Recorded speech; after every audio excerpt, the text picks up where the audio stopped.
जैसा कि मैं हमेशा कहता हूँ कि किसी भी क्वेश्चन को समझने के लिए सबसे पहले हमसे उसके डीप में जाना पड़ता है, मतलब बेसिक में। जैसे कि आपसे कोई क्वेश्चन पूछ दिया, find the domain and range of the following function, ठीक है। तो देखिए, इस क्वेश्चन में उसने पूछा क्या है, डोमेन और रेंज के बारे में पूछ रहा है वो, ठीक है। तो जैसे कि सपोज़ एक छोटा सा एग्जांपल हम लेते हैं इंस्टेंटली, कि अगर आपको मार्केट जाना है, ठीक है, सपोज़ आप मार्केट जा रहे हो, तो क्यों जा रहे हो? हाँ, क्यों जा रहे हो? मान लो आपको पेंसिल लेना है, पेन लेना है, तो क्यों? यानी कि हमें जो डोमेन है, रेंज है, निकालना है। तो ये क्या होता है, क्यों निकालना है, थोड़ा बहुत तो हमें आइडिया होना चाहिए ना, किस लिए जा रहे हैं मार्केट हम। तो ठीक उसी तरह से हमें निकालना डोमेन है, यानी कि मार्केट में हमें पता है कि हमें सब्जियां लेनी है। तो सब्जियां लेनी है तो हम कपड़े की दुकान पे तो जाएंगे नहीं, हमें पता भी तो होना चाहिए ना कि मार्केट किधर है सब्जी वाला। उसी तरह से डोमेन पता होना चाहिए कि क्या होता है ये, ठीक है। तो डोमेन को समझने के लिए हम सिंपली एक छोटा सा डेफिनेशन है, फिर इसको हम रियल एग्जाम्पल से भी समझेंगे। All the input values of a function known as domain, यानी कि किसी भी फंक्शन की सभी इनपुट वैल्यूज़, जैसे आप करते हो ना, सॉल्व करते हो, जैसे कोई क्वाड्रेटिक इक्वेशन है, y is equal to x square minus four, ये क्वाड्रेटिक इक्वेशन है, ये भी एक तरह का फंक्शन होता है। आप इसे डिनोट करो या फिर y लिखो, ये दोनों बात एक ही है। एफ एक्स दे दिया होगा, f x is equal to ये दे सकता है, या y इज इक्वल टू, ये दोनों ही फंक्शन कहे जाते हैं। इसी को हम y से डिनोट करते हैं, y को हम इससे डिनोट करते हैं, तो इसमें कभी कंफ्यूज ना होना आप, ये दोनों बात सेम होती है, ठीक है। तो अब यहाँ पे अगर आप सॉल्व करते हो तो x की दो वैल्यूज़ के लिए -2 और +2 के लिए ये फंक्शन 0 होता है। जैसे रखिए, देखिए y is equal to x की जगह -2 स्क्वायर -4, तो ये 4 -4 वैल्यूज़ कितनी आ गई, 0। उसी तरह से यहाँ आप चाहो तो इसको भी लिख सकते हो, नहीं लिख सकते हो, ठीक है। F x is equal to, मैंने y हटा दिया, चाहे तो हम ऐसे भी लिख सकते हैं, +2 का स्क्वायर -4। तो इसको सॉल्व किया तो 2 स्क्वायर क्या हो जाएगा, 4 -4 कितना आ गया, 0। यानी कि इस फंक्शन का जो डोमेन है क्या हो जाएगा, डोमेन क्या हो जाएगा, एक्स की जो भी पॉसिबल वैल्यूज़ होंगी -2, +2, ये डोमेन हो गया। रेंज कितना आ रहा है इसका, 0 आ रहा है, ये हर बार 0 आउटपुट दे रहा है। तो इनपुट जितने भी हुआ करेंगे वो हमारे डोमेन कहे जाएंगे, आउटपुट हमारे रेंज कहे जाएंगे। ये चीज़ समझ में आई? या फिर हम इसको ऐसे समझ सकते हैं, देखिए मैंने अभी डिफिनेशन पढ़ी थी, all the input values of a function known as domain, ठीक है। जैसे यहाँ पे एक और एग्जांपल हमने लिया है, y is equal to x minus 3। अब यहाँ पे हमें सपोज y की वैल्यू 0 चाहिए। देखिए मैंने ये दोनों लिखा है, कन्फ्यूज़ नहीं होना, दोनों में से कोई एक ही लिखा जाता है, बात एक ही होती है। अगर हमें y 0 चाहिए, यानी कि y की वैल्यू इधर ये पूरा 0 करने के लिए x को कुछ ना कुछ रखना पड़ेगा। तो हम क्या रख दें, 3 रख दें। यहाँ पे जब 3 रखेंगे तो 3 - 3 0, यानी कि डोमेन कितना हो गया, यानी कि हमने इनपुट कितना दिया था, 3, तो डोमेन हमारा कितना हो गया, 3। आउटपुट कितना आया, 0, यानी कि रेंज कितना हो गया, 0। यानी कि इस फंक्शन का जो डोमेन होगा 3 होगा और रेंज 0। यानी कि अगर हमें इस फंक्शन को 0 करना है तो 3 के अलावा, यहाँ पे आप बताओ, यहाँ 3 के अलावा कुछ भी रख दे तो क्या ये 0 होगा, नहीं। जैसे 3.1 रखा, 3.1 रखोगे तो 0.1 वैल्यू आएगी, -2 रखोगे तो भी कुछ और आएगा, यानी कि 0 नहीं होगा, सिर्फ ये 3 पर ही 0 हो रहा है। तो इस फंक्शन को हमने बस समझने के लिए लिया है, ठीक है। अगला हम आते हैं, अब हम बात करते हैं रेंज की। रेंज से पहले हम थोड़ा सा देख लेंगे कि ऑल पॉसिबल वैल्यूज ऑन, यानी कि एक्स एक्सिस पे जितनी भी वैल्यूज होंगी उन्हें हम डोमेन कहते हैं, और वाई पे रेंज। अभी रेंज हम समझेंगे। देखिए, all the output values of a function known as range, यानी कि कोई भी फंक्शन है, ठीक है।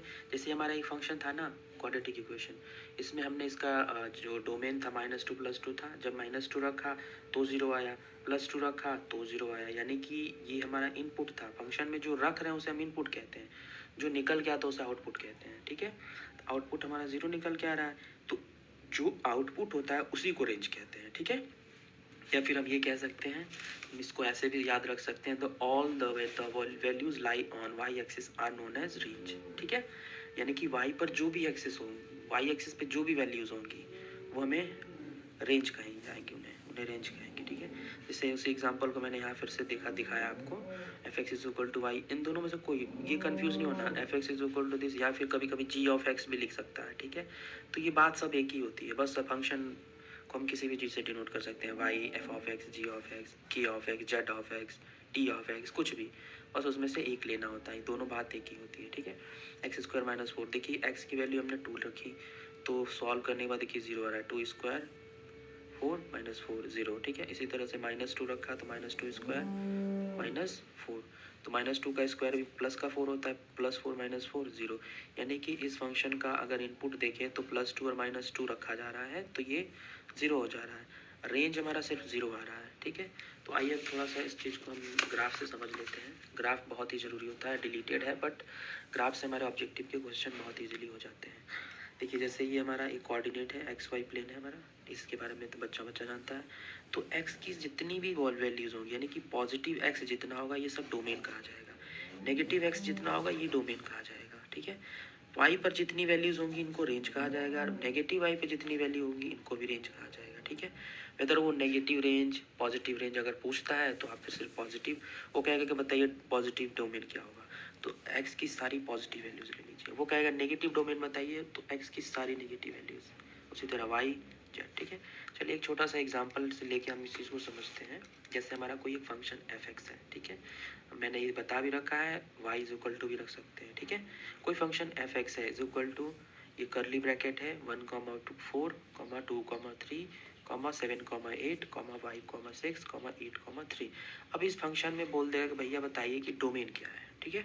तो इस फंक्शन की डोमेन तो हमें पता है, ये एब्सिसा होता है, ये ऑर्डिनेट होता है, यानी कि ये एक्स होता है, ये वाई होता है। मैंने अभी थोड़ी देर पहले डेफिनेशन में आपसे बताया था कि एक्स की सारी वैल्यूज़ हमारी डोमेन कही जाती है, यानी कि ये 1, 2, 7, 5, 8, ये हमारी क्या हो गई, डोमेन हो गई। देखिए यहाँ पे मैंने लिख रखा है 1, 2, 7, 5, 8, ये इस फंक्शन की क्या हो गई, इस फंक्शन का क्या हो गया, डोमेन हो गया, ठीक है। अब रेंज, रेंज मैंने अभी थोड़ी देर पहले हमने डेफिनेशन देखी थी, all the possible values of Y, input values, ठीक है। तो वाई हमारा ये है, ऑर्डिनेट जिसे कहते हैं 4, 3, 8, 6, 3, इसे हम रेंज कहेंगे, ठीक है। समझ में आ गया।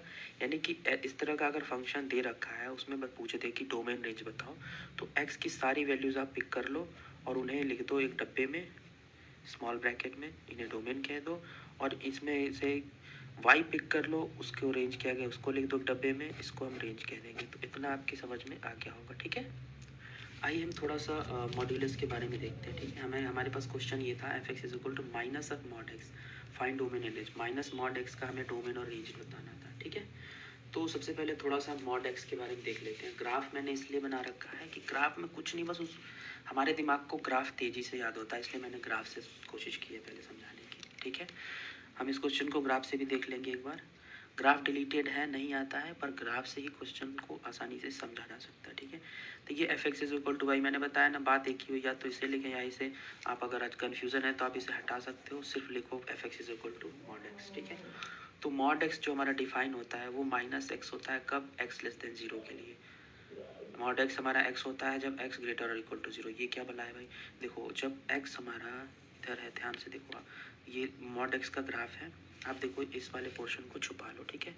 इस वाले जब पोर्शन को ऐसे छुपा लोगे तो देखो ये ध्यान से यहाँ पे देखो आप, ये कुछ एक्स की वैल्यूज़ पे वाई भी बढ़ रही हैं, यानी कि वाई अगर एक्स 1 है तो वाई 1 है, एक्स 2 है तो वाई 2 है, एक्स 3 है तो वाई 3 है, एक्स 4 है तो वाई 4 है। यानी कि एक्स की पॉजिटिव वैल्यूज़ के लिए वाई भी हमारा पॉजिटिव है, यानी कि यहाँ पे देखिए ये हमारा फंक्शन है ना, ये वाई तो है, एक्स अगर पॉजिटिव है तो वाई भी पॉजिटिव है। यहाँ पे अगर देखो ध्यान से -2, -3, -4, -1 डॉट डॉट, एक्स की सभी नेगेटिव वैल्यूज़ के लिए हमारा क्या है भाई, वाई हमारा क्या हो जा रहा है, नेगेटिव हो जा रहा है। लेकिन हमारा मॉड फंक्शन क्या होना चाहिए, पॉजिटिव होना चाहिए, इसीलिए हमने यहाँ पे माइनस साइन लगा रखा है। इसको समझने के लिए आप ऐसे देख सकते हो, जैसे कि मान लो -2 मॉड के अंदर है, तो आप कहते हो कि ये +2 हो जाता है, तो +2 हुआ कैसे, कहीं ना कहीं -2 माइनस का मल्टीप्लाई हुआ होगा ना, यानी कि मॉड के अंदर अगर 2 है तो इसको आप ऐसे लिख सकते हो, यानी कि -2, ये जो x अंदर था ये लेस देन जीरो है, तो इसीलिए -x हो जाता है। अगर इसको लेकर कन्फ्यूज़न हो रही है तो कोई परेशानी नहीं, आप इसको स्किप कर सकते हो, कोई दिक्कत नहीं। We can take any value. अब हम क्वेश्चन पे आते हैं हमारे, ठीक है। हमने क्या कहा, f x is equal to minus of mod x, इसका डोमेन और रेंज बताना है, ठीक है।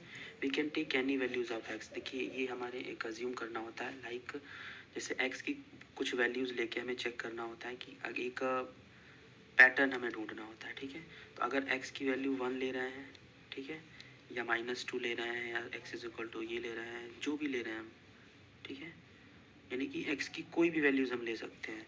जैसे आप देखो ध्यान से, f x is equal to minus of mod अगर 1 लिया तो इसकी वैल्यूज़ कितनी आ गई, -1 आ गई। F of x is equal to -2 लिया तब भी इसकी वैल्यू कितनी आई -2। मॉड के अंदर ही तो पॉजिटिव हो जाएगा ना। एफ ऑफ एक्स अगर मान लीजिए हमने कितना लिया 7.4 -7.4, तो इसकी वैल्यू आ गई 7.4। हम देख रहे हैं कि एक्स की कोई भी वैल्यूज़ ले रहे हैं, कुछ भी ले रहे हैं, वाई कुछ ना कुछ निकल के आ रहा है, यानी कि फंक्शन, यानी कि एक्स की पूरी वैल्यूज़ ले सकते हैं, यानी कि डोमेन हमारा क्या हो जाएगा, होल आर हो जाएगा, यानी कि माइनस इनफाइनाइट से प्लस इनफाइनाइट के बीच में कुछ भी आप उठा के इस फंक्शन में रख दो, वो उसको सेटिस्फाई करेगा। कहना ये चाह रहे हैं कि एक्स की कोई भी वैल्यू ले लो, ये हमारा एक्स एक्सिस होता है ना, यहाँ पे एक्स की कोई भी वैल्यू ले लो, वाई कुछ ना कुछ आएगा, ठीक है। एक्स की कोई भी वैल्यू ले लो, वाई कुछ ना कुछ आएगा। अब आप सोच रहे हो कि कोई भी वैल्यू ले लेने का मतलब क्या है। जैसे अगर कोई function Y is equal to 1/x है, तो एक्स क्या आप 0 ले सकते हैं? नहीं ले सकते, क्योंकि अगर आप 0 लेते हैं तो ये फंक्शन अनडिफाइंड होता है, यानी एनी नंबर अपॉन 0 अनडिफाइंड, यानी कि यहाँ 0 नहीं ले सकते हम। लेकिन इस फंक्शन में आप 0 भी ले सकते हो। आप चाहो तो 0 रख लो। देखो अगर आप मान लीजिए इसमें हमने 0 रखा, माइनस यहाँ पे 0 रख लिया, तो 0 जब रखोगे तो 0 आएगा, ठीक है। यहाँ पे हमने 7.4 रखा था, यहाँ पे -2 रखा था। आप चाहो तो इसको डायरेक्ट ऐसे भी लिख सकते हो, 1 रखा था, तो ये वैल्यूज़ आ रही थी, यानी कि x की पूरी वैल्यू सेटिस्फाई कर जा रही है इस फंक्शन को। इसीलिए डोमेन हमारा क्या हो जाएगा, होल आर, रियल नंबर पूरे। अब रेंज की बात करते हैं, तो रेंज के लिए हम क्या करेंगे, x को जब हमने यहाँ रखा तो ये -1। ओवरऑल आप ध्यान से देख रहे हैं, x की कुछ भी, x की नेगेटिव वैल्यू रखी तब भी y हमारा क्या आ रहा है, नेगेटिव। x की नेगेटिव वैल्यू रखी तो y नेगेटिव। x पॉजिटिव रखा तब भी ये नेगेटिव आ रहा है। √3 रखा तभी ये नेगेटिव आ रहा है। 0 रखा तो 0 आ रहा है, यानी कि x की पॉजिटिव और नेगेटिव वैल्यूज़ रखने पे फंक्शन के अंदर ओवरऑल फंक्शन की जो वैल्यूज़ आ रही हैं वो सारी नेगेटिव आ जा रही हैं। इसका मतलब जो रेंज होगा वो सिर्फ नेगेटिव वाला पोर्शन होगा। तो इसीलिए रेंज को हमने क्या दिखाया, -इनफाइनाइट से 0, यानी कि जो हमारा रेंज होगा वो -इनफाइनाइट से लेके 0 तक का जो भी हमारा होगा ये रेंज हो जाएगा उस फंक्शन का, ठीक है। तो हम इसको इस तरह से भी डिनोट करते हैं। रेंज हमारा क्या हो जाएगा, range of mod x less than और इक्वल टू 0, यानी कि 0 भी होगा और 0 से सारे छोटे। तो इसका मतलब हमने ध्यान से देखा, आप सोच रहे हो कि रेंज क्या होता है, मैंने बताया था ना आउटपुट वैल्यूज़। तो देखिए यहाँ पे x कुछ ना कुछ हम रख रहे थे तो आउटपुट ये आया था। x -9 रखा था तो -9 आया था, 7 रखा था तो -7 आया था। ये सारे आउटपुट है ना हमारे, ये सारे इनपुट हैं। तो इनपुट हमारा क्या होता है, डोमेन, और आउटपुट क्या होता है, रेंज। इनपुट देखिए पॉजिटिव नेगेटिव सब रख रहे हैं, लेकिन रेंज में सब नेगेटिव ही आ रहा है, एक 0 को छोड़ के। इसीलिए डोमेन हमारा पूरा होलार मतलब ऑल रियल नंबर हो जाएगा, जबकि रेंज हमारा -इनफाइनाइट से 0 तक होगा। यहाँ पे हम 1 2 3 नहीं रख सकते हैं, यहाँ 1 2 3 तो आ ही नहीं रहा है ना, इसलिए 1 2 3 नहीं लेंगे, सिर्फ यहीं तक बाउंड हो जाता है। और ये small bracket, curly bracket, big bracket, इसका मतलब क्या होता है, अगर आपको नहीं पता है तो छोटा सा क्लेस दे दूँगा है। स्मॉल ब्रैकेट का मतलब इट मीन साथ वाली वैल्यू नहीं लेंगे, यानी कि अगर 2,3 है ऐसे लिखा है तो 2, अगर किसी फंक्शन में हमें ये वैल्यूज़ को रखना है तो 2 हम नहीं लेंगे। जैसे f(x) is equal to domain मान लीजिए 1,इनफाइनाइट है तो 1 नहीं लिया जाएगा। जैसे मान लीजिए कि किसी ने कहा कि f(x) is equal to x² - 4, ये सिंपल मैंने इस जानबूझ के लिया है। अगर यहाँ पे देखें तो x की वैल्यूज़ क्या आ रही है, -2, +2 हमने निकाला था, डोमेन ये हमारा था, इसका रेंज हमारा क्या रहा था, 0 आ रहा था। तो अगर चाहो तो आप ऐसे इसको ऐसे लिख सकते हो, x is equal to domain हमारा क्या हो जाएगा, 3, -3, +3, यानी कि अगर यहाँ पे सिर्फ इंटीजर लेंगे तो यानी कि -3 नहीं लिया जाएगा, सिर्फ -2 और +2 लिया जाएगा, ठीक है। और बिग ब्रैकेट, अगर हम कर्ली ब्रैकेट देखें तो पर्टिकुलर सारे नंबर्स ही होते हैं, ठीक है। इट मीन्स जो नंबर दिख रहा है बस वही लिया जाता है। और बिग ब्रैकेट में क्या होता है, इसके साथ वाली जो वैल्यू स्टिक की गई होती है इसको भी हम लेते हैं। जैसे किसी फंक्शन में हम 7 भी लेंगे, 7.03 भी लेंगे, पूरा 100 भी इंक्लूड करेंगे। जबकि यहाँ पर क्या था, यहाँ पर जो फंक्शन जैसे 1 चिपका हुआ है इसके साथ पे स्मॉल ब्रैकेट के, तो फंक्शन में 1 नहीं रखेंगे, 1.01 रख सकते हैं, 1.03 रख सकते हैं, ठीक है।